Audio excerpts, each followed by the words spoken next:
هذه سائلة تقول: أنا أدرس في مدرسة عليها مشرفين رجال، وأحيانا أصدر صوتا عاليا أثناء الصراخ على الطلاب للانتباه على الدرس، فما حكم الصوت العالي في هذا المكان بالتحديد؟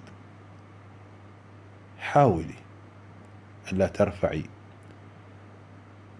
صوتك كثيرا، لكن إن حصل إن شاء الله لا شيء في ذلك.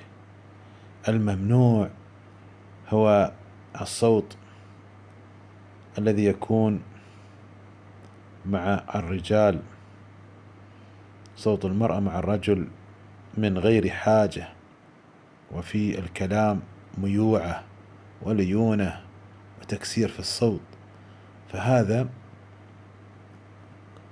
الصوت هو الذي يطمع الذي في قلبه مرض. أما رفع الصوت فحاولي، لكن إن صدر إن شاء الله لا حرج في ذلك.